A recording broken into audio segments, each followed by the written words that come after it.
Rekan-rekan media yang saya hormati, hari ini 23 Januari saya baru saja selesai menyampaikan statement dalam debat terbuka atau open debate di Dewan Keamanan PBB New York City. Ini adalah open debate Dewan Keamanan PBB ketiga mengenai Gaza dalam 3 bulan terakhir dan Indonesia hadir di ketiganya. Dan ini merupakan salah satu perwujudan konsistensi komitmen Indonesia untuk terus mendukung perjuangan Palestina. Di dalam pernyataan di Dewan Keamanan PBB tadi, saya ingatkan bahwa Dewan Keamanan PBB memiliki mandat untuk memelihara perdamaian dan keamanan internasional dan bukan untuk mentoleransi perang, apalagi genosida. Saya juga mengingatkan, Piagam PBB secara jelas mengatur bahwa resolusi Dewan Keamanan PBB bersifat mengikat dan harus dilaksanakan. Pertanyaan saya kepada Dewan Keamanan PBB adalah, sudah berapa banyak resolusi mengenai Palestina telah diadopsi dan berapa banyak yang telah dilaksanakan? Sebagai catatan teman-teman, pertanyaan tersebut memang sengaja saya sampaikan ke Dewan Keamanan karena saya melihat banyak resolusi yang dilanggar terkait Palestina, namun tidak pernah ada sanksi kepada para pelanggar. Rekan-rekan, lebih lanjut dalam statement, saya juga menyampaikan kemana Palestina harus mengadu jika DKPBB selama berpuluh-puluh tahun gagal menjalankan resolusi yang dibuatnya sendiri, sementara Israel membunuh rakyat Palestina tanpa dihukum. Sekali lagi saya mendesak anggota Dewan Keamanan untuk segera menghentikan ketakutan yang setiap hari dihadapi oleh warga Palestina di Gaza dan juga di tepi barat. Saya juga bertanya di depan Dewan Keamanan PBB, apakah lebih dari 25.000 nyawa yang telah melayang, ditambah dengan semakin banyaknya yang sekarat karena kelaparan dan kedinginan, termasuk bayi dan anak-anak, masih terlalu sedikit untuk kita segera bertindak. Saya tekankan, semua dari kita memiliki tanggung jawab untuk menghormati hukum humaniter internasional tanpa kecuali, termasuk situasi di Gaza.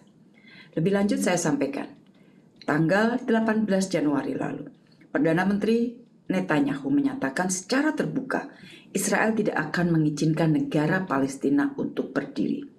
Pernyataan ini sangat berbahaya dan tidak dapat diterima karena mengkonfirmasi tujuan Israel sesungguhnya, yaitu menghilangkan Palestina dari peta dunia. Apakah Dewan Keamanan PBB akan terus tinggal diam menghadapi maksud Israel tersebut? Saat ini aksi militer telah meluas di luar Gaza. Ancaman perang terbuka di Timur Tengah merupakan bahaya yang sangat nyata dan sedang terjadi. Untuk itu di dalam pernyataan saya tekankan pentingnya 3 hal. Pertama, pentingnya terciptanya gencatan senjata segera dan permanen. Ini akan menjadi game changer untuk segala hal. Yang paling penting, ini akan menyediakan ruang untuk mengatasi situasi kemanusiaan di Gaza, memulai upaya rekonstruksi pasca konflik dan proses solusi 2 negara. Saat yang sama, penting untuk terus mendukung upaya Senior Humanitarian and Reconstruction Coordinator untuk membuka jalan bagi pengiriman bantuan kemanusiaan di Gaza. Kedua, Palestina harus segera diterima sebagai anggota penuh PBB. Ini penting agar dapat segera dimulai proses yang adil dan seimbang untuk mewujudkan solusi 2 negara serta mencegah kekejaman lebih lanjut oleh Israel. Ketiga, menghentikan pasokan senjata ke Israel. Setiap senjata yang dikirim ke Israel dapat digunakan untuk membunuh rakyat sipil yang tidak bersalah. Di dalam pernyataan saya tegaskan bahwa Israel harus bertanggung jawab atas aksinya, termasuk kekejaman yang mereka lakukan di Gaza. Saya tegaskan juga bahwa tidak ada negara yang kebal hukum. Dan bulan depan, Indonesia akan menyampaikan pernyataan lisan untuk memberikan advisory opinion kepada Mahkamah Internasional atas pertanyaan yang diajukan oleh Sidang Majelis Umum PBB. Rekan-rekan, pernyataan saya tutup dengan kalimat bahwa Indonesia akan mengambil semua langkah yang memungkinkan untuk terus mendukung Palestina. Rekan-rekan, itu tadi pernyataan yang saya sampaikan dalam Open Debate Dewan Keamanan PBB mengenai situasi di Palestina. Dan di sela-sela pertemuan, saya juga melakukan beberapa pertemuan bilateral, yaitu dengan Menteri Luar Negeri Lebanon, Rusia, Norwegia, Aljazair, Palestina, Austria, Yordania, dan juga dengan Presiden Palang Merah Internasional atau ICRC.